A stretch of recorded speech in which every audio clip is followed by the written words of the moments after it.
Meu pai me mandou um link de um vídeo no YouTube.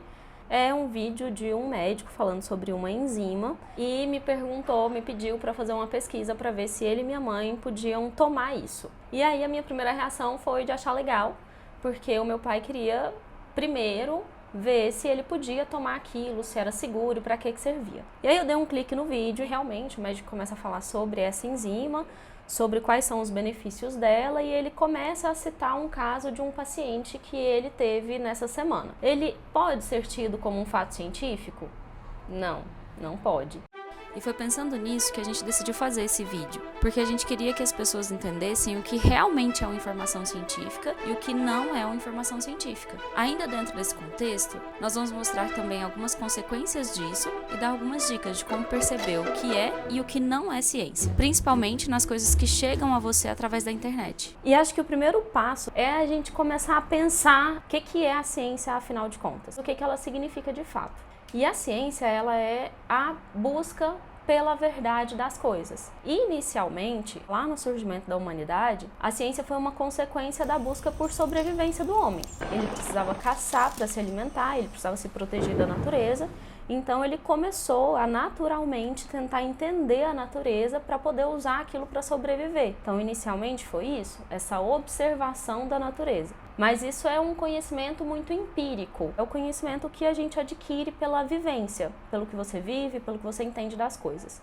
Hoje, a ciência em si, ela tem que ser uma união com a observação, a experimentação e o raciocínio.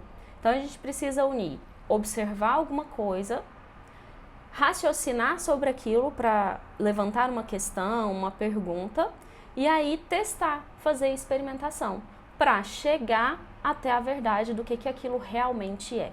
A ciência existe para isso, para responder a verdade da natureza como ela é. E quem não sabe como procurar saber a veracidade das coisas? Nesse caso, é preciso entender a diferença entre ciência e pseudociência. Essa pseudociência que vem sendo difundida de uma forma que parece tão convincente que chega a me assustar. Alguém que fala com firmeza e que fala que foi comprovado, leva a gente a acreditar, leva a população a acreditar, e é isso que me dá mais medo. Porque várias vezes já aconteceu de eu olhar alguma coisa e falar assim, eu acreditaria. Só que, talvez, por vir de uma formação científica, por estar no mundo da pesquisa, por ser pesquisadora, eu ia atrás de saber e via que não era. Mas e quem não ia atrás de saber? E aí isso me preocupa, porque a gente tem visto que as pessoas acreditam. E como que eu vou culpar as pessoas que acreditam também, se elas não sabem que caminho seguir para saber a verdade das coisas? Quem foi que falou que a gente podia usar antibiótico para qualquer dor de garganta? Quem foi que falou que espirrou, tomava antibiótico? Quem foi que falou que sentia um pouquinho de dor no corpo, tomava azitromicina? A gente fez isso deliberadamente em uma vida. E a consequência disso é um monte de bactéria multiresistente que mata todo dia no hospital. Isso é muito grave. Alguém já disse pra gente um dia que não tinha problema. E a gente acreditou, porque alguém disse isso de forma muito segura. Uso de canudo. Uso de canudo realmente mata as baleias? O plástico que consumimos pode levar muito tempo para se decompor. E esse plástico está indo parar nos oceanos e vem, de fato, prejudicando a vida marinha. E isso é sério demais. Você sabe se o aquecimento global ele é real ou não? Ele é científico, mas você já ouviu falar que não é. Como a ciência é a verdade natural das coisas, a ciência não existe para beneficiar ninguém. Então ela acaba muitas vezes ferindo um grupo específico. Tem algo que é uma verdade natural das coisas, que aquela verdade ela não foi pensada como uma estratégia para beneficiar ninguém e acaba prejudicando um outro grupo de pessoas. Porque a ciência verdadeira nem sempre vai gerar lucro, por exemplo. Nem sempre vai gerar poder.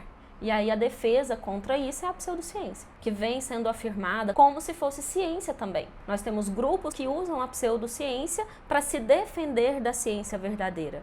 E um exemplo disso é o uso de combustíveis fósseis. Se for realmente disseminado que um dos grandes fatores que contribuem para o aquecimento global é o uso de combustíveis fósseis, o que vai acontecer com a indústria que vende combustível fóssil? Ela vai acabar. A indústria farmacêutica, se for divulgado que existe um medicamento que está próximo a controlar o crescimento de um tumor maligno, um câncer, por exemplo, o que vai acontecer com a indústria da quimioterapia ou do restante dos medicamentos? Acabou para ela. Então a gente tem que pensar em tudo que está envolvido por trás disso e por que existe essa pseudociência e por que eles fazem a gente acreditar nela. Então é daí que vem a importância de diferenciar a pseudociência da ciência. Tudo que a gente quer chegar a um conhecimento científico passa por essas etapas, por observação, raciocínio sobre o que foi observado e experimentação. Como assim? Observar o quê? Raciocinar sobre o quê? E experimentar como? Testar como? Isso é o método científico. Ele é utilizado para chegar a uma verdade de fato. E não só na área da biologia, na área da saúde, mas em todas as áreas. Uma pesquisa serve de suporte para outra. Por exemplo, há muito tempo atrás, Aristóteles afirmou que dois corpos com pesos diferentes caíam em velocidade diferente. Como que ele sabia disso? Observando. Ele não chegou a testar, ele chegou a observar. E aí, 2000 anos depois, Galileu Galilei foi lá e testou. Ele fez um experimento que ele pegou dois corpos com pesos diferentes, foi em uma torre, em um prédio inclinado e deixou esses dois corpos caírem da mesma altura, sem outras influências diferentes sobre os dois corpos. Eles só tinham pesos diferentes. Quando chegou lá no chão, os corpos haviam caído com a mesma velocidade, apesar de terem pesos diferentes. Agora você imagina, Galileu Galilei, 2000 anos depois de Aristóteles, Aristóteles já era um grande pensador, um grande cientista, considerado um grande cientista, e aí vem um carinha querendo contestar o que Aristóteles disse. Lógico que ninguém acreditou nele logo de cara, até que ele foi lá, pegou os pesquisadores da época e levou todo mundo para ver o experimento. Esse foi o primeiro experimento para fazer as pessoas olharem para ele. Realmente isso que ele está falando tem algum sentido. Mas ele teve que fazer vários outros testes controlados. Testar isso em um ambiente que fosse no vácuo, um ambiente que não tivesse influência do ar. Então tudo isso foi controlado, foi experimentado e só então ficou comprovado que corpos com pesos diferentes caem na mesma velocidade. Mas isso quer dizer que o trabalho de Aristóteles foi então anulado, foi menos importante por conta do que Galileu descobriu? Não, pelo contrário. Ele só pesquisou sobre isso porque alguém já tinha afirmado algo lá atrás e observando, ele começou a raciocinar que isso poderia ser diferente. Só que aí ele uniu isso à experimentação e conseguiu provar que na verdade era um pouco diferente daquilo que Aristóteles tinha dito. As descobertas vão acontecendo em sequência, então tudo é como se fosse uma escadinha. Por exemplo, a construção do colisor de Hadron, que é o maior acelerador de partículas que tem hoje em dia. Ele começou a ser construído em 1998. O primeiro uso dele foi em 2008. E só começou a construção, os conhecimentos sobre o acelerador de partículas em 1998, graças à procura, à descoberta pela partícula de Higgs em 1964. E a descoberta da partícula de Higgs em 1964 só aconteceu porque Rutherford e Niels Bohr haviam descrito a estrutura do átomo em 1920. E a estrutura do átomo em 1920 só pôde ser descrita porque houve a descoberta da estrutura do elétron em 1897. E aí a gente vai mais atrás ainda. Como que foi possível haver a descoberta da estrutura do elétron em 1897? Foi porque os raios catódicos já tinham sido descobertos em 1869. E eles só puderam ser descobertos e testados graças à construção da bomba a vácuo. E a bomba a vácuo só foi possível existir porque inventaram a bateria lá em 1799.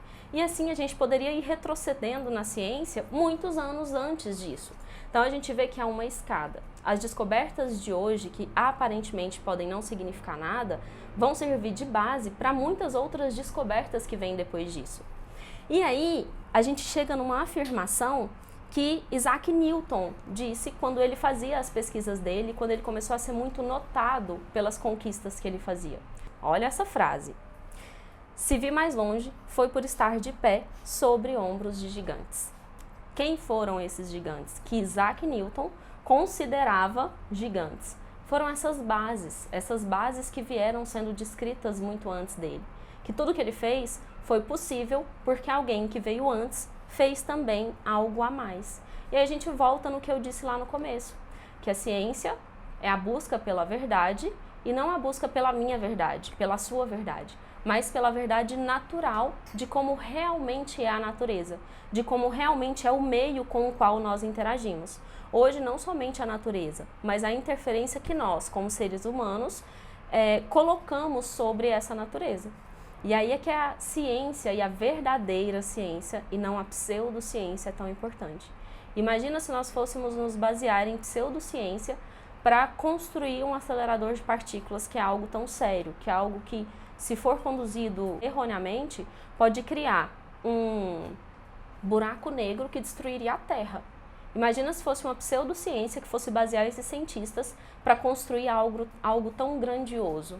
É aí que a gente ressalta mais uma vez a importância de observar, raciocinar, testar e provar aquilo.